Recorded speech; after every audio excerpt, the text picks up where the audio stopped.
것을 선택하게 하시니 감사합니다. 하나님 복을 받는 시간 되게 하여 주옵소서. 드려진 예물 위에 하나님의 복을 내려 주시옵소서. 감사하며 예수님의 이름으로 기도합니다. 아멘. 할렐루야. 네, 오늘 말씀으로 언어를 정렬하라 한 편을 좀 더 하도록 하겠습니다. 우리 1편의 내용을 좀 정리를 했는데 1편의 내용을 같이 한번 읽어볼까요? 자, 시작. 하나님은 말씀을 말하심으로 천지를 창조하셨습니다. 하나님은 말씀의 권세를 하나님의 자녀에게도 주셨습니다.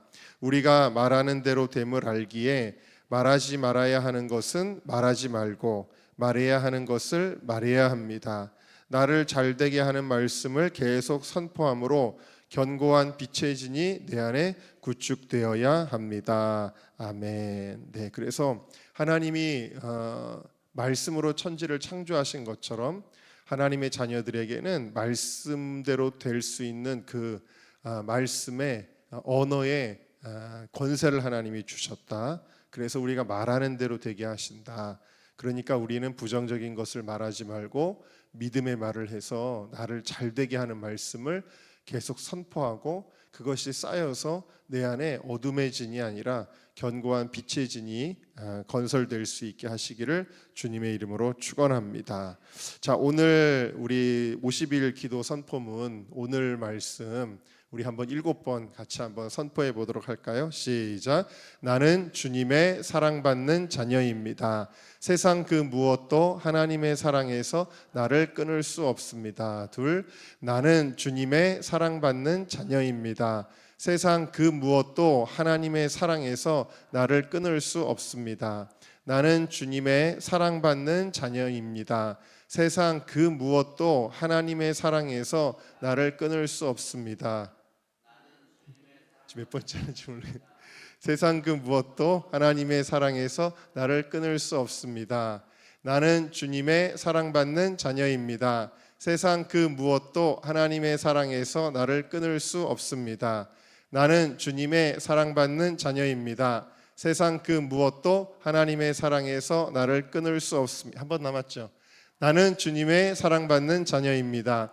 세상 그 무엇도 하나님의 사랑에서 나를 끊을 수 없습니다. 아멘. 네, 우리 옆에 분들에게 축복하면서 당신은 주님의 사랑받는 자녀입니다. 하나님의 사랑에서 그 무엇도 당신을 끊을 수 없습니다.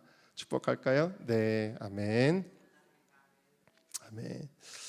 자, 여러분 말씀을 우리가 그래서 선포해야 되는데 말씀을 선포하는 것은 뭐와 같으냐면 마치 농부가 땅에 씨를 뿌리는 것과 같습니다. 함께 따라하시겠습니다. 말씀을 선포하는 것은 씨를 뿌리는 것과 같습니다. 왜 그러냐면 우리가 말하는 것은 마치 씨를 뿌리고 열매를 거두는 것처럼 성경이 비유하고 있기 때문이에요. 잠언 18장 21절 말씀 같이 읽을게요. 시작. 죽고 사는 것이 혀의 힘에 달렸나니 혀를 쓰기 좋아하는 자는 그 열매를 먹으리라. 잠언 12장 14절도 있습니다. 사람은 입의 열매로 말미암아 복록에 족하며 그 손이 행하는 대로 자기에게 돌아오느니라. 자, 그러니까 우리가 말하는 것이 씨가 되어서 언젠가는 그것이 열매가 맺는다라는 거예요. 나도 모르게 어느 날 보면 저희 마당에 보면은 특이한 풀이 하나가 있어요. 근데 그 풀이 다 뜯어내고 겨울에 다 죽었는데도 또 봄이 되니까 그게 또 자라가지고 어느새 자라 있더라고요. 근데 그게 왜 그럴까요? 씨앗이 거기 안에 떨어져 있기 때문이죠. 그러니까 나도 모르는 사이에 그것이 자라서 열매가 됩니다. 결국에는 그러니까 우리가 말하는 것은 우리가 씨를 심는 것과 같기 때문에 말씀을 선포하는 것은 말씀의 열매를 맺는 것이다 라는 것입니다. 그게 무슨 그런 일이 실제로 어떻게 일어나 좀 믿어지지 않고 마음속에 혹시 의심이 되나요? 내가 이거 선포한다고 이게 정말 열매가 되겠어? 라고 그렇게 생각할 수 있습니다. 마가복음 4장에 보면은 이런 말씀이 있는데요.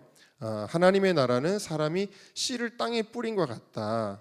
그런데 이 씨가 언제 자라는지 우리가 알지 못한다라는 거예요. 밤낮 자고 깨고 하는 중에 씨가 나서 자라되 어떻게 그렇게 됐는지 우리가 알지 못한다. 다시 말하면 우리가 말씀을 선포해도 말씀을 선포해서 씨가 뿌려져도 그것이 언제 이렇게 자라는지를 우리가 알지 못한다라는 것입니다. 그러나 분명한 것은 뭐예요?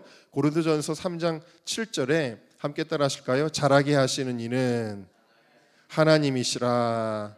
자, 여러분, 하나님은 그 씨를 자라게 하시는 줄로 믿습니다.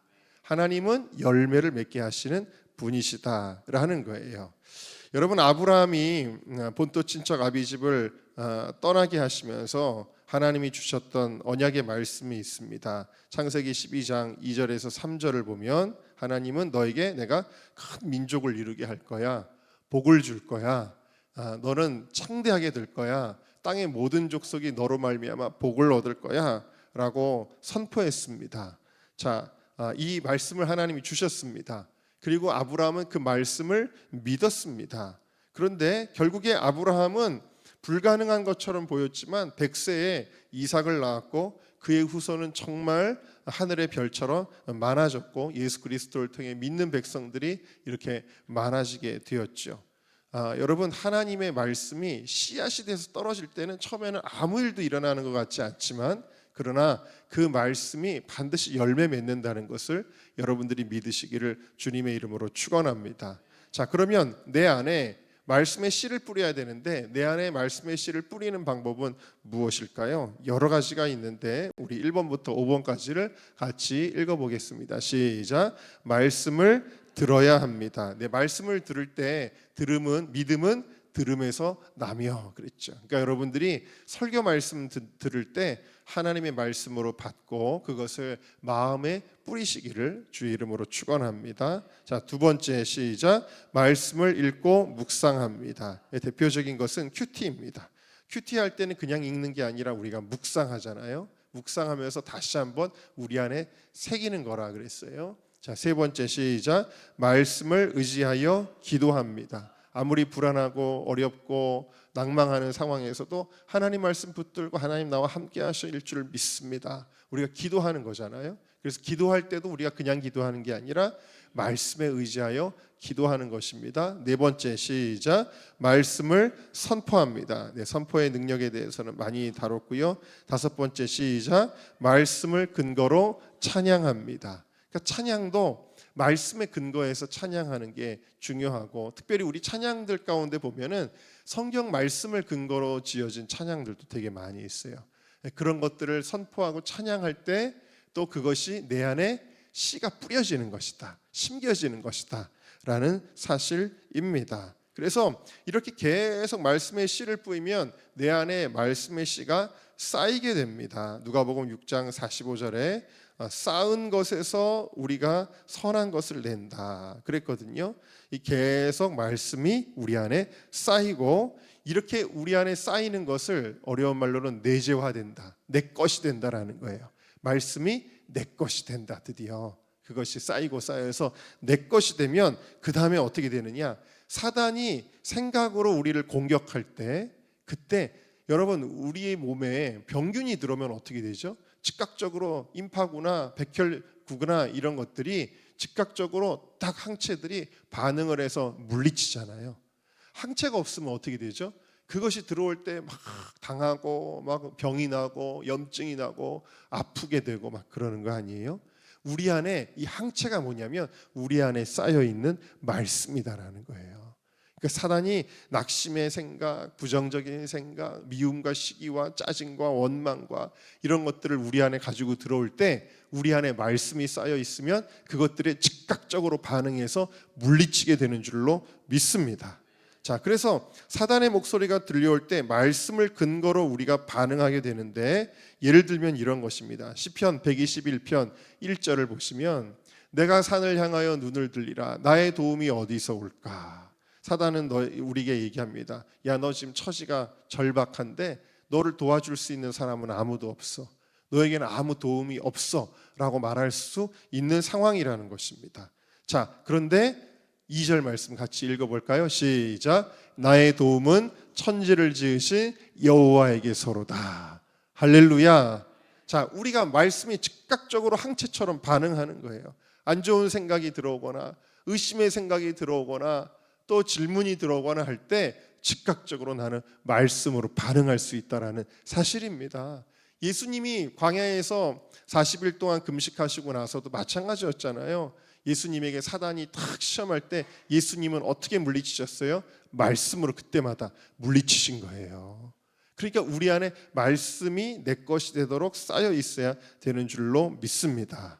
여러분, 말씀으로 열심히 내 안에 씨를 뿌리시기를 주님의 이름으로 축원합니다. 자, 갈라디아서 6장 말씀을 우리 같이 읽겠습니다. 시작. 스스로 속이지 말라. 하나님은 업신여김을 받지 아니하시나니 사람이 무엇으로 심든지 그대로 거두리라. 자기의 육체를 위하여 심는 자는 육체로부터 썩어질 것을 거두고 성령을 위하여 심는 자는 성령으로부터 영생을 거두리라. 아멘. 여러분들은 날마다 무엇을 심고 계십니까? 여러분, 우리가 부정적인 말을 심어서 부정적인 열매를 거두면 안 되겠습니다. 짜증의 말을 심어서 짜증나는 열매를 거두면 안 되겠습니다. 우리는 말씀을 심고 말씀에 근거한 믿음의 말들을 심어서 그 축복의 삶의 열매들을 많이 거두시기를 주님의 이름으로 축원합니다. 자, 오늘 말씀을 정리하면서 우리 기도문 같이 읽겠습니다. 시작. 하나님의 자녀의 정체성을 따라 하나님의 말씀을 선포할 때 내 삶에 축복의 씨앗이 심어집니다. 삶의 모든 영역 속에서 그 예수님 이름의 권세가 풀어지고 하나님의 말씀이 활성화되어 풍성한 축복의 열매가 열릴 것입니다. 내 입술에 권세를 주신 주님을 찬양합니다. 날마다 감사하며 기쁨을 표현하게 하옵소서. 예수님의 이름으로 기도합니다. 아멘.